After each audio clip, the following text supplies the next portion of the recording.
Thanks for joining me. So I just finished pulling an injector cup that was leaking, and I have all these tools laid out. So I thought now's a good time to show y'all what I've got and what they're all for. So I'll try to give an explanation of what's going on with all of them.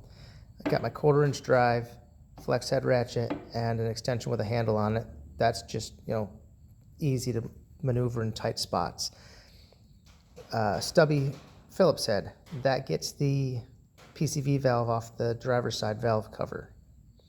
You've got 13 shallow, which can be used on your 1/4-inch just in case you need to get in by the heater box on the passenger side valve cover. You got a 10 millimeter that disconnects the wiring harness to your injectors that's on the driver's side. You've got an 8 deep that is for the injector hold down screw.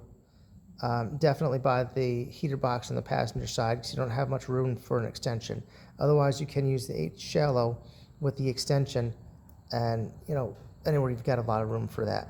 The 5/16 is to take off the inlet tube that goes from your air box to the turbo. Flat screwdriver. This is to pry off the wire that's on your oil dipstick tube because that has to come out of the way also. So I just used this to pop the wire off of that. You got a 3/8, 6 and a 3-inch extension with a 13 deep and a 13 shallow. You can use this in any combination to pull your valve covers off.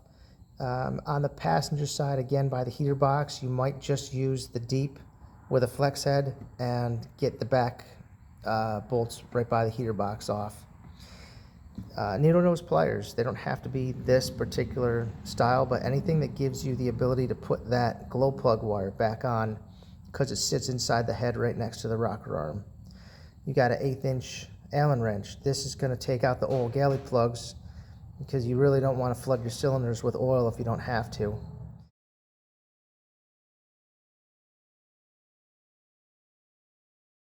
I just have a piece of copper wire here. This is for when you take off the harness on the driver's side. Cylinder head with all dirt on it, so just tie it up with a piece of wire out of the way. Pry bar. This is to pop your injectors out. It doesn't have to be crazy, and I didn't have to use a lot of force on mine. Just give it a couple little bumps and it should pop right out. You've got the cup installation tool. And with the installation tool, you've got some Loctite 620, which is recommended for this job. And with the curing time on the 620, they say 24 hours. So I haven't touched my truck in about 24 hours. You've got a pick with a 90-degree on it. Now this is to get the O-rings off. And anytime you pull your injectors, even if there's nothing wrong with the O-rings, it is recommended that you put new O-rings on them before you reinstall them. I've got I think it's a 12 or a 16-inch extension with an 11 deep on it. This is for your intercooler boots that sit beside the radiator. They sit down in there a little bit. And you might even hook another 6-inch onto that just to give you some distance. You've got the cup removal tool.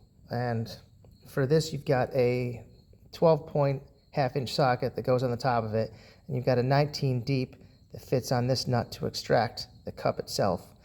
And this is what your cup looks like, and the spot that it's going to grip inside is right in here. There's where the threads are going to go. And then I put a penny in there to stop your shavings from going down inside the engine.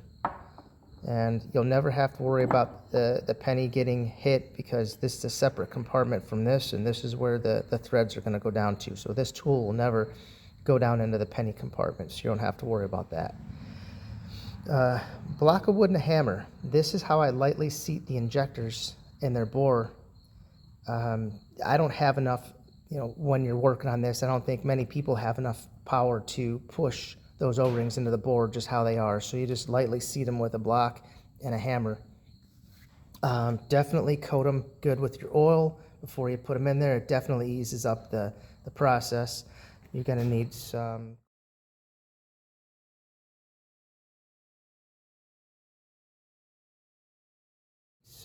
coolant, and you're going to need a funnel to refill your system.